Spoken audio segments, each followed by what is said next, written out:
China has been on a meteoric rise in recent years, both economically and geopolitically. Its global ambitions, coupled with its aggressive foreign policies, have caused alarm among many nations, including France, Germany, and Italy. Hi, and welcome to a fresh new episode of The New World Order with me, Atul Mishra. Let's begin. US and European countries have poured billions of dollars in aid and weapons to the war as a bait to instigate Russia. After Sweden and Finland ditched NATO, it is that in the army general. However, the puppet king, consumed by power and fear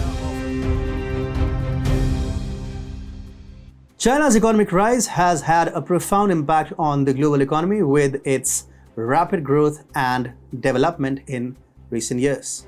However, this growth has come at a cost, with many countries becoming increasingly dependent on China for trade and investment. This dependence has created a vulnerability for Europe, particularly in light of China's growing assertiveness in the global economy.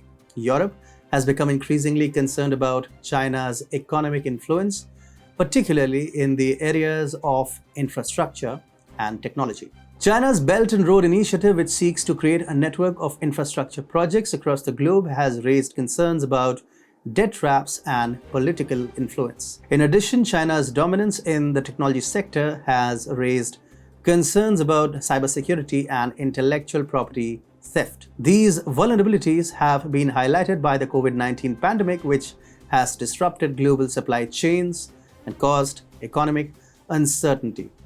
Many European countries have become increasingly reliant on China for essential goods such as medical supplies, creating vulnerabilities in the event of future crisis. China's rise also presents a political weakness for Europe, particularly in the areas of human rights and democracy. China's authoritarian regime and its suppression of political dissent have raised concerns among European countries, particularly as China seeks to export its political model to other countries. China's growing influence in international organizations such as the United Nations and the WHO has also raised concerns about its ability to shape global governance.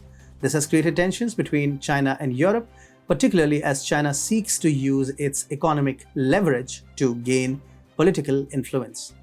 China's influence has also been felt in Europe's own backyard, with China seeking to expand its influence through investments and partnerships with European countries. This has raised concerns about China's ability to shape European politics and undermine European unity. To address the weaknesses presented by China's rise, Europe needs to take a multifaceted approach. This approach should include measures to reduce economic dependence on China, strengthen cybersecurity and intellectual property protections, and push back against China's political influence. Fortunately, European nations understand the threat that China poses.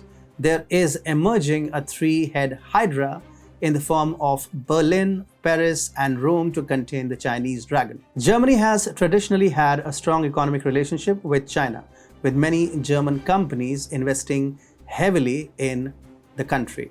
However, in recent years, German policymakers have grown increasingly concerned about China's growing influence and have taken steps to counter it. Germany is considering banning certain components from Chinese companies Huawei and ZTE in its telecom networks in a potentially significant move to address security concerns.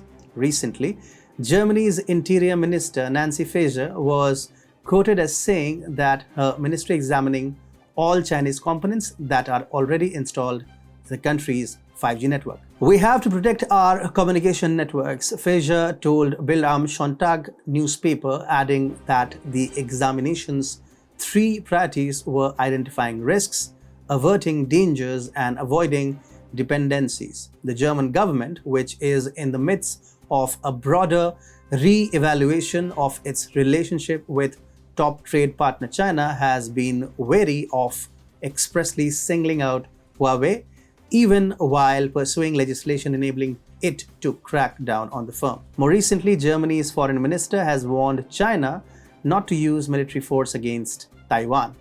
Annalena Baerbock said after a meeting in Beijing with China's foreign minister Qin Gang that conflicts must be solved peacefully and that Berlin was monitoring the situation in Taiwan with concern.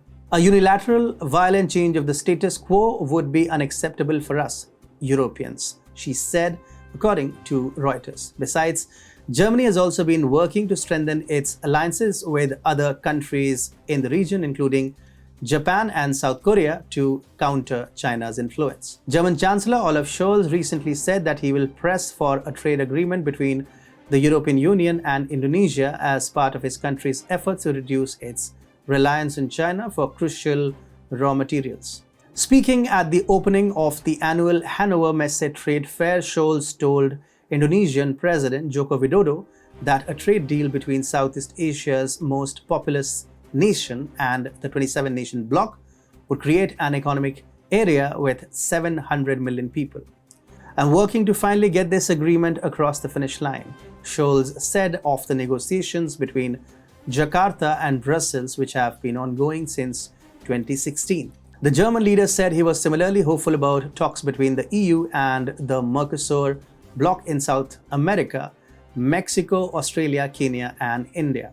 While his recent statements have ruffled many feathers, France under President Emmanuel Macron has taken several steps to contain China's influence in various areas, including trade, technology, and human rights. France has raised concerns about China's unfair trade practices such as dumping and intellectual property theft. Moreover, Paris, along with other Western countries, has been increasingly wary of China's growing dominance in emerging technologies such as 5G, artificial intelligence, and quantum computing.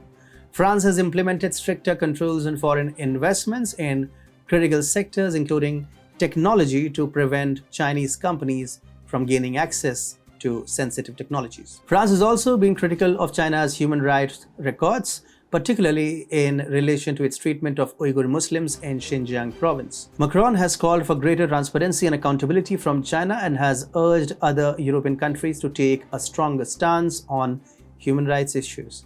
The Italian government of Prime Minister Giorgia Meloni still has yet to decide whether to renew the Memorandum of Understanding between Rome and Beijing that is set to expire next year. In 2019, the former government of Giuseppe Conte signed the MOU with China. Italy has since joined China's group of partner countries in the Belt and Road Initiative project known as the New Silk Road, making it one of the first, now numbering 18 EU member states to join. The agreement, valid until March 2024, aims to strengthen political relations and trade between Rome and Beijing and includes dozens of deals between institutions and businesses.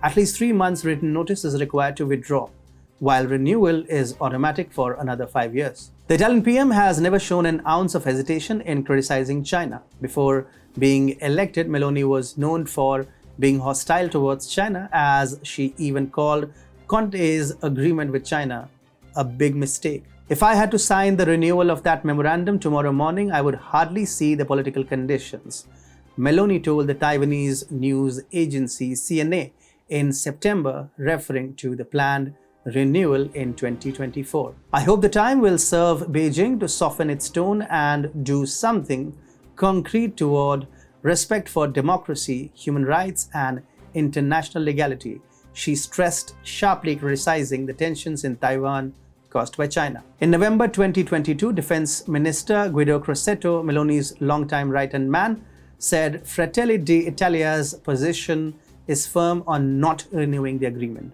"Our position will not change, so a possible renewal I see as unlikely," Crosetto told media after Meloni met with Chinese President Xi Jinping on the sidelines of the G20 in Bali in November. Therefore, in all probability, the Sino-Italian relationship would only deteriorate under the stewardship of Giorgia Meloni.